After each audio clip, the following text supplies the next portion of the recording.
Hey, good afternoon to you. 4:06 now. News Talk 105.9 WMAL, where we're making sense of the news. Coming up top of the next hour, Daniel Turner will be with us from Power of the Future. We talked to him about his efforts to find out who exactly we've been paying to control the weather in the federal government. It turns out the White House doesn't want us to know the secret weather controllers working for John Kerry, the climate czar. And you can join us at 888-630-9625, 888-630-WMAL. Senate Republicans have successfully blocked that gigantic Ukraine spending bill that also included some more destruction of our borders today. This came after a massive uprising among conservatives, normal people across the country. You saw this bill text come out Sunday night, and it was dead officially by Monday night. Now there was a vote today in the Senate on it, and it's kaput. It's kaput. It died a well-deserved death. For more on this subject, let's bring in a U.S. Senator from the state of Tennessee. Senator Bill Hagerty is with us now. Sir, good to have you with us. Thank you. Great to be with you as well, Vince. Thank you. Of course. All right. So how did we get here? How did we get to the point where, the media is saying today it was a bipartisan bill? It was destroyed, stopped by Republicans, a bipartisan bill. This bill was a stinker. How did it even get this far? That's a very good question to ask in terms of how it could have gotten this far, because I think that if you really dig down, there's a lot more work that would have to be done to make this even close to an acceptable bill. And frankly, what does happen here is you wind up giving billions more to an administration that has completely abused the system, has failed to follow the law, and they ask for more authority and fraught with exceptions, exemptions, waivers, you name it, throughout the bill. My sense is that this has posed the real risk of actually accelerating illegal immigration in the country, creating more incentives for people to come into the country. Yes. We have been working with the Border Patrol Council. They actually endorsed what was out today because there were certain areas that improved, but they said there are a number of other things that they would like to see, like the way to end catch and release. What this bill proposes is that they would just detain single adults and families and put them into what they call non-custodial detention. You know what that is? That sounds like one of these Orwellian terms you only hear in Washington, Vince. Non-custodial detention. If I were a kid in detention hall, I'd love not to have a custodian, right? Yes. It's ridiculous. That means you're not in detention. That's a euphemism for catch and release. Exactly. That's what all it is catch and release under another name. Putting a cap on parole would be a real game changer for the guys at the Border Patrol. They've given us several things that they would like to see that would actually really help make the border secure, and that's what we want to see, is a secure border, not a promise from the Biden administration that maybe they might, and that they wouldn't exercise waivers and exclusions. We need something that's airtight, that will force Joe Biden's hand to enforce the law. And the legislation also provided foreign nationals for more protections if they bring children into our country, which is another way of saying that it would enhance, unfortunately, child trafficking, which is a terrible outcome from a piece of legislation like this. You're exactly right, Vince. And something like this that is negotiated under the confidential environment that it was, it needs a lot more work. And as it's seen the light of day, very quickly it became very obvious that this was not going to work. We had leaks of what might be in it, et cetera, et cetera. Yes. But when it hit the streets, it was clear that this bill is not where it needs to be. Well, I'm glad people read it. How is it that you get a bill that's this big, though? It's nearly $120 billion in expenditures. It's devastating to America's sovereignty. How do they put up a bill like this and then on Sunday night with an expectation that you would read it all and then vote by Wednesday? That's absurd. Well, it is absurd, Vince, but that's actually the way things have worked here for some time. It's not unusual for Chuck Schumer to pop an omnibus bill on you with 4,000 pages in it, and we're going to vote on that in 30 hours from now. So this is legislative malpractice. I don't know how to call it anything else. This is a huge reason why we need to take control of the Senate. Yeah. This needs to change. One of the reasons why all of these issues were lumped together, Republicans were hoping to use the desire to send Ukraine more money as leverage to actually get our border under control. What do you, Senator Bill Hagerty, think that we should do going forward? What should lawmakers do Should all of these things be considered individually, or should some of the priorities continue to be used as leverage to get our border under control? Well, I think we heard loud and clear, and we continue to hear this, Vince. I just went over polling data from my home state. Immigration is the number one issue on the American public's mind right now. This is a invasion, a catastrophe. This is something that is got to be addressed. And if you think about the national security risk, this is under the guise of a national security supplemental bill. The greatest national security risk we have is at our southern border right now.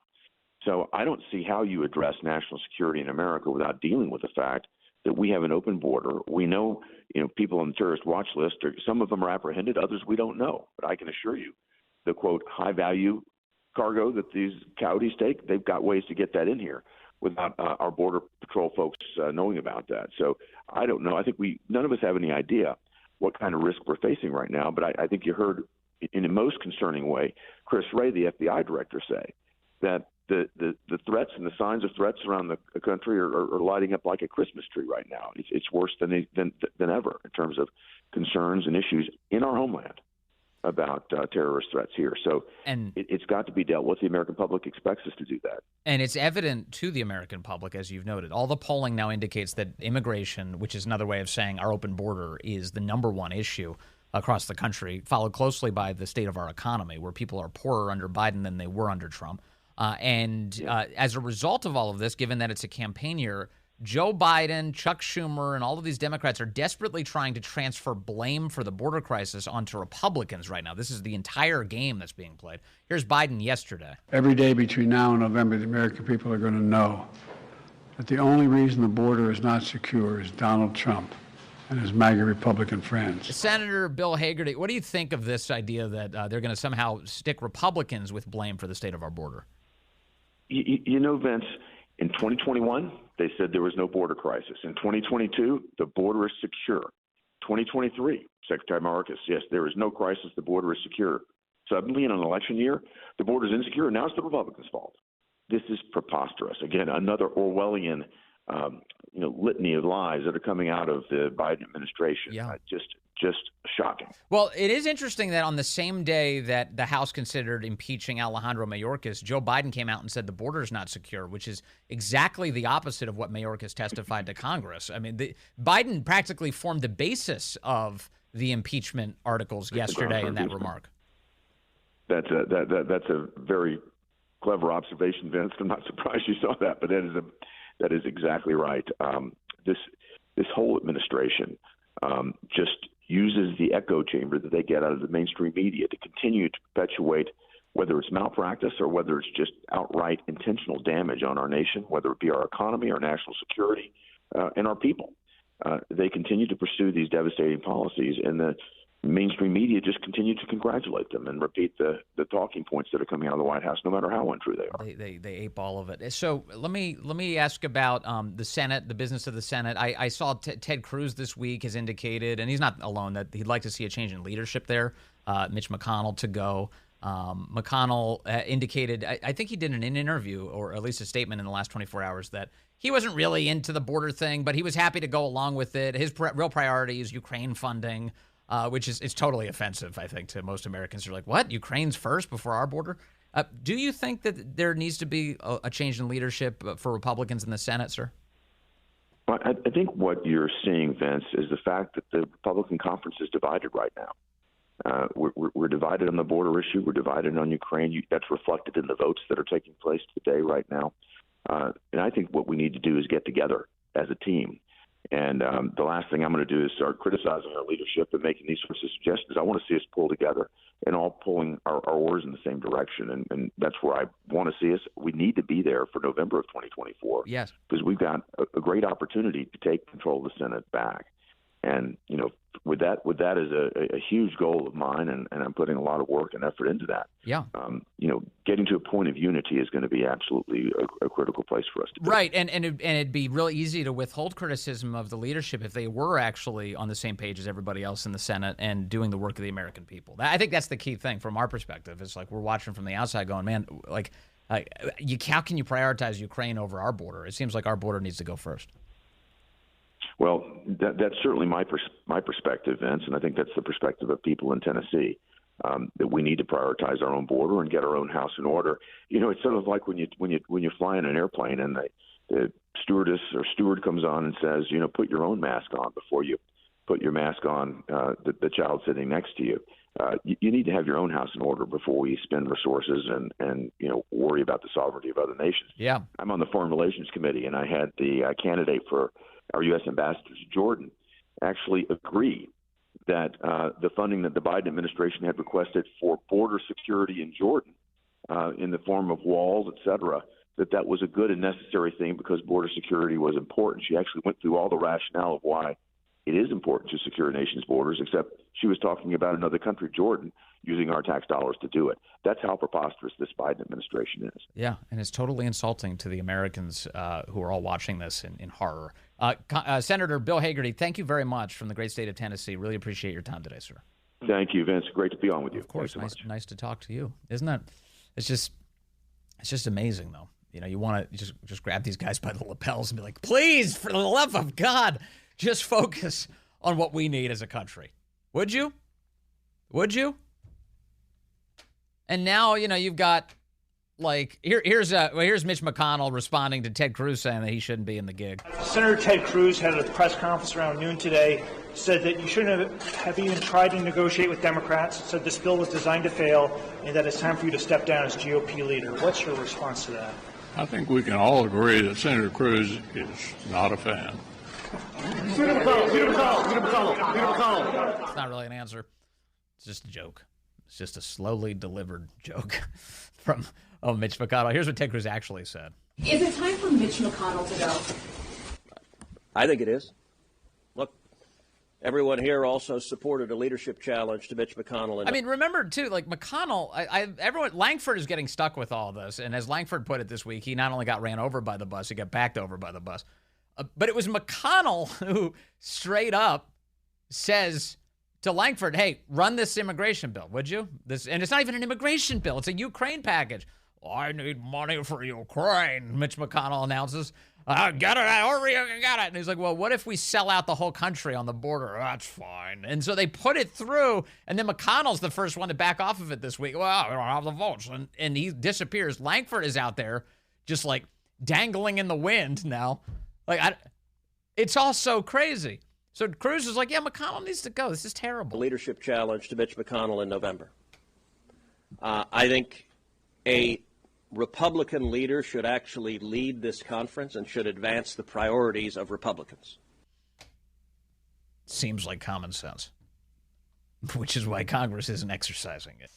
Yeah, that big Ukraine American border destruction bill was just destroyed in the Senate today. The only Republicans who voted for it were Murkowski, Langford, Collins, and Romney. What a shock. Of course, if you find yourself on the same side as those four, you're doing something wrong. I wouldn't pick those four for a trivia team. We'd lose. There's no chance. All right. Let's go to the phones. I've got Sam calling in from Alexandria. Line 1. Sam, good afternoon. You're on the Vince Coglianese Show. Hello, sir. Hey, good afternoon, Vince. I tell you what, if there's anything more emblematic of the state of the Republican Party, would have to be Mitch McConnell, and I think Cruz really nailed it down. I mean, you have a guy that is equating the prioritization of Ukraine over our own borders, and certainly he is not so disconnected that he doesn't see and know what's going on at the border, but he accepts it. And honestly, and I know, we used to joke and laugh around about Vivek and his youth and his energy. Mm-hmm. That's the kind of look we need now in the Republican Party, and not some aging, decrepit, McConnell or any of these other guys. And another reason for term limits, I'm sorry to say. Yeah, no, there's a bunch of good points. And what, I'm not asking for, I don't need somebody to go in there and be a hothead. I'm not asking for that. I'm not asking for somebody to be a right-wing pundit or anything like that. You need competence, you need a cool head, you need people who know how to navigate conflicting personalities. But at its core, every decision you make needs to be guided by that you are responsive to the American people and not to just some donors who are in Washington, the donor class. It's like crazy. And so when you see these ridiculous propositions put forward by people like Mitch McConnell that are totally offensive to the American electorate, that's why you have division in the conference. That's why Ted Cruz is out there saying the guy needs to go. If you don't want division, serve the people, and you'll find a lot of unity. Yeah, and you know, at the end of the day, you have to absolutely believe in the fundamental principles of this nation. And number one in the priority is, you know, our sovereignty. Yes. And if you can't look to the Southwest and say, Houston, we have a problem, yeah, you have a problem, exactly. And it's within your own mind, your own heart and soul. And look at that. And this goes to all my Democratic friends. If you look down there and you don't have an issue with some of these bills and recognizing the fundamental problem when it comes to this nation and its identity, what the heck is wrong with you? I just don't understand it at all. It's totally frustrating. And now, of course, like the left is now saying that this is a crisis and an invasion, only because they weren't able to keep the American public in the dark on it, because all of us are seeing it in our communities. And so as a result, now they want to acknowledge it out loud. Again, Al Sharpton on television this week said that what's happening on our border is an invasion. It's an invasion, he said. And I was laughing out loud. I'm listening to him say this and watching Chris Murphy on the other side of the screen, his face go blank. I didn't know we were allowed to say that. Now they're saying it's an invasion of our country, which, by the way, in case Al Sharpton's wondering about the legal ramifications of that, does justify Texas's actions on the border constitutionally to protect themselves. But this is the left now. Once it gets to a point that they can't hide it anymore, they're trying to transfer blame to the Republicans, Sam. Yeah, well, you know, the other side of this is that we also within the Republican Party, we need to have some visionaries when it comes to media and selling. And I was thinking about this on the drive home is, you know, this is a perfect 15-second ad that you can run on any television station. It shows a graph. Trump and the illegal crossings, and then a graph that goes upward for the next 4 years that says Biden. There is no shortage. There is no shortage of footage of foreign nationals storming across our border and into our country, and every single second you can possibly find should be put together into the ultimate supercut. And people should realize what Biden has done to us. You're totally right, Sam. This is, you know, what more do we need? You don't need to contrive this. It is 4:29. Hey, good afternoon. 4:35. News Talk 105.9 WMAL, where we are making sense of the news.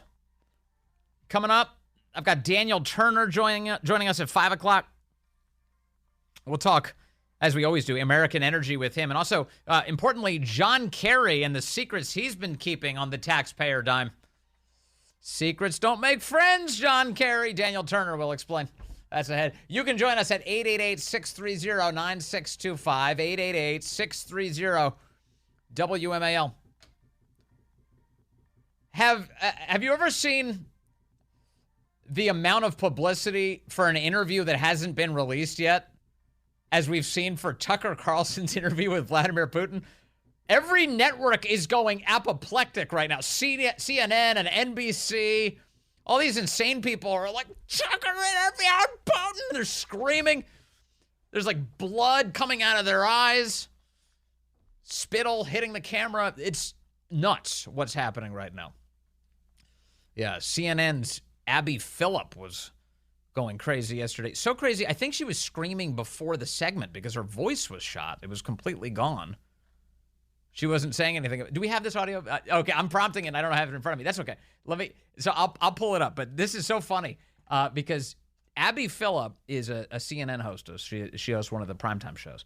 And she was really, really grumpy about this. She's like, Tucker Carlson is not a journalist. She was screeching. Now, the funny thing about this, and among the many funny things, is Abby Phillip is a newsreader who reads scripts that other people write for her on television. So what is she even talking? Tucker Carlson goes to Russia to interview the leader of that country in person, And she's lecturing him about who the journalist is. Isn't that the weirdest thing?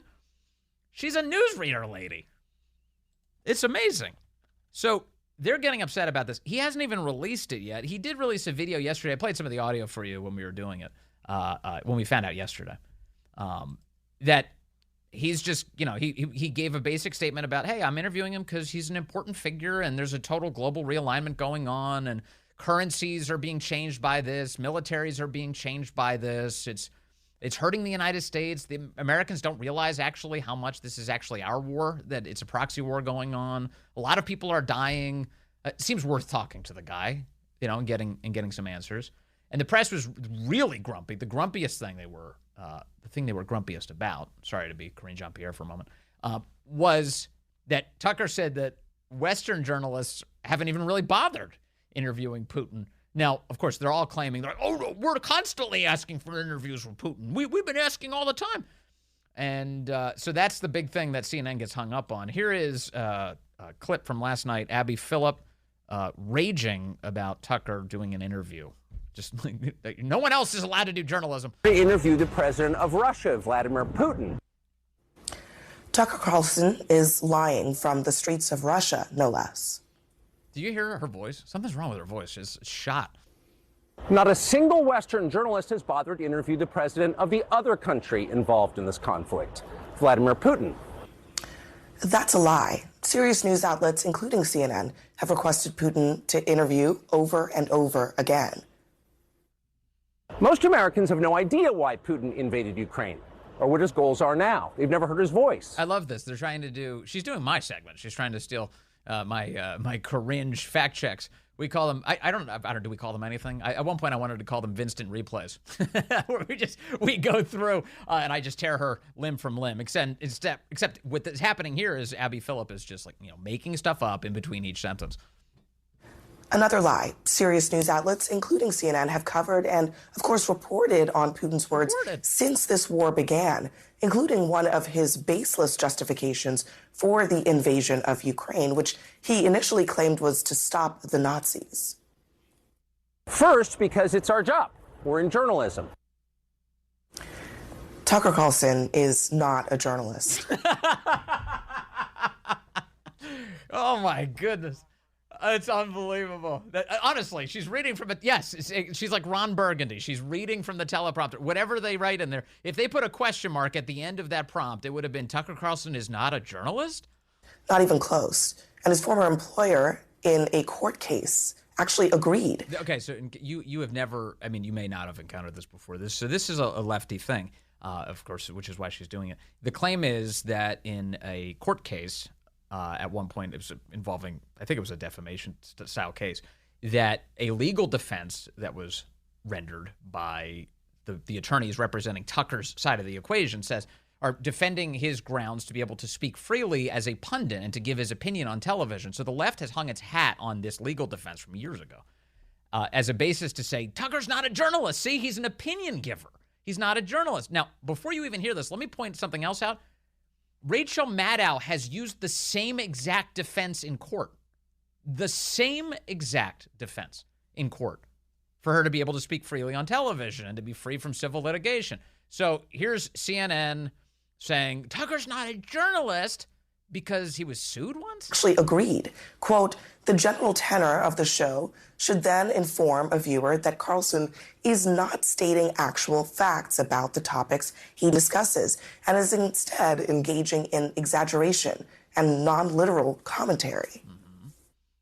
2 years into a war that's reshaping the entire world, most Americans are not informed. They have no real idea what's happening in this region. Well, that's because of the corporate media. That's because of the left-wing press, of course. So Tucker's exactly right about that. And it's not just that issue. How many issues are you and I aware of that satisfy that same exact framework, that Americans are woefully uninformed because the institutions that are supposed to serve us are not. They're working against us. Here in Russia or 600 miles away in Ukraine. For 2 years, real journalists have risked their lives to report from the ground. She's so bitter. She's not even involved in this, sweetheart. Each and every day in Russia and in Ukraine, including 2 U.S. journalists who are right now baselessly being detained. And that's not you. You're sitting comfortably in Washington, D.C., in front of a bunch of cameramen whose names you don't even know, like reading a teleprompter script, hectoring Tucker for actually being in Russia and conducting a real interview. It's just opposite world everywhere you look. The other piece here is that CNN, which of course advances the interests of globalist institutions, on their side of the aisle is the European Union, or at least some members of the European Union, this big, obviously globalist organization. Today, we get news that EU lawmakers are warning that sanctions could be imposed on Tucker Carlson for interviewing Vladimir Putin. Sanctions could be imposed on a journalist for conducting an interview of the leader of Russia. Is this real? Turns out it is. It turns out it is. According to current and former members of the European Parliament. Daily Caller News Foundation writing today, Carlson traveled to Moscow and met with Putin for a yet-to-be-released interview, it comes out tomorrow, about the ongoing Russia-Ukraine war and its global perception. Carlson could face sanctions or a travel ban to Europe. He will be forbidden from traveling to an entire continent by the EU governing bodies over his interview with Putin, former, current, and parliamentary members told Newsweek. Quote, as Putin is a war criminal and the EU sanctions all who assist him in that effort, it seems logical that an external action service examines Carlson's case as well. Former Belgian Prime Minister and current EU Parliament member Guy Verhofstadt, who has called for a travel ban to be imposed on Carlson, told Newsweek. Quote, Carlson is not being a real journalist. They haven't even seen the interview. This is how fascist these people are. Carlson's not being a real journalist since he has clearly expressed his sympathy for the Russian regime, false, and Putin, and has constantly disparaged Ukraine, criticized the way they're using our money, and at the expense of certainly a lot of Ukrainian lives and American money and readiness.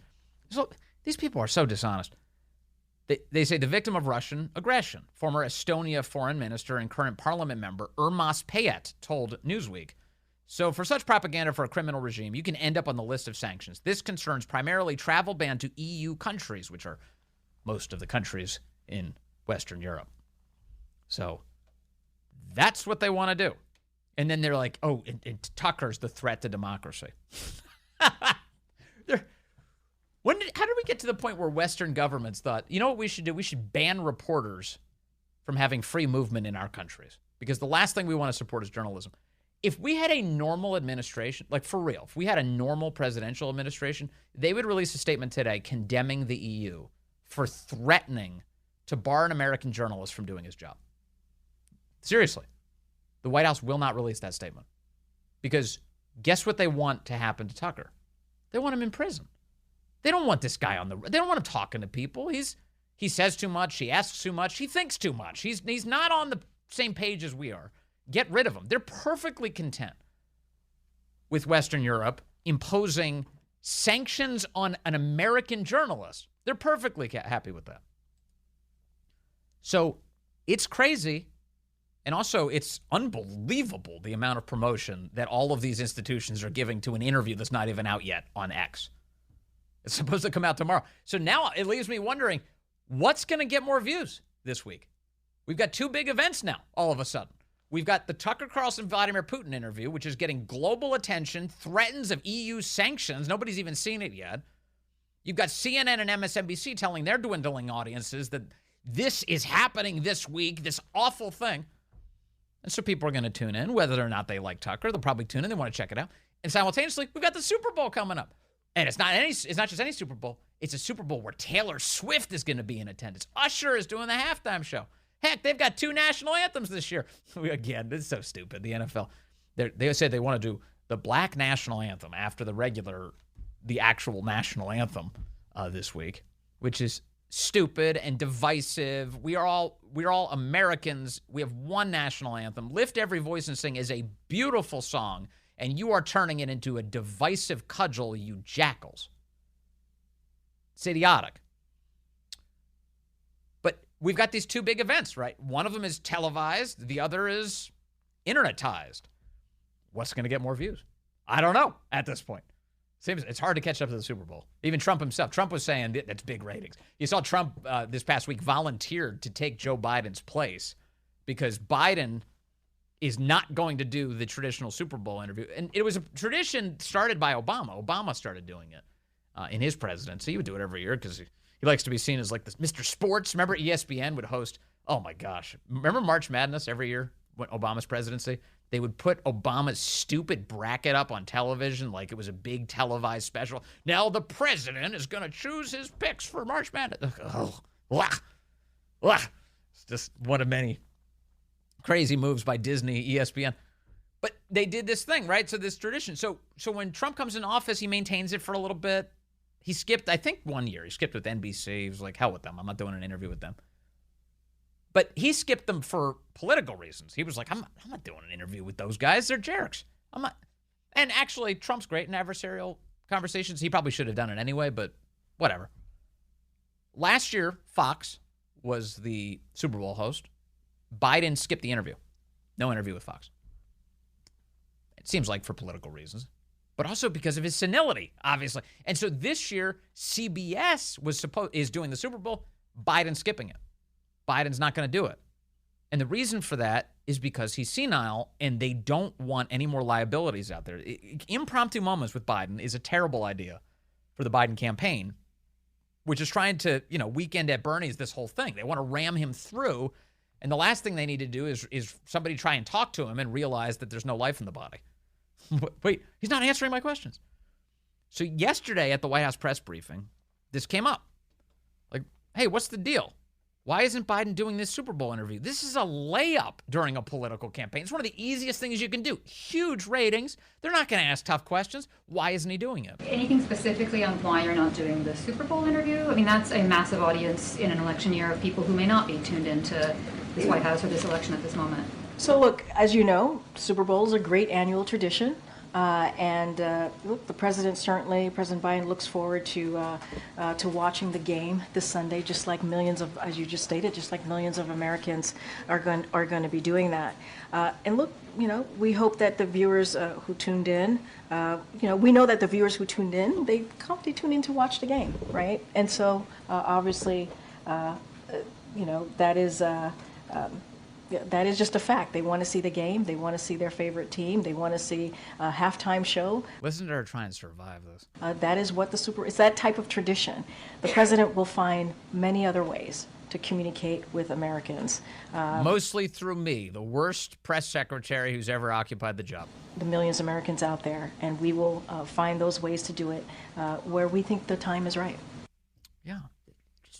Why corrupt it with politics? Other than the two national anthems and all of the political slogans written all over the field, and I'm sure that whatever.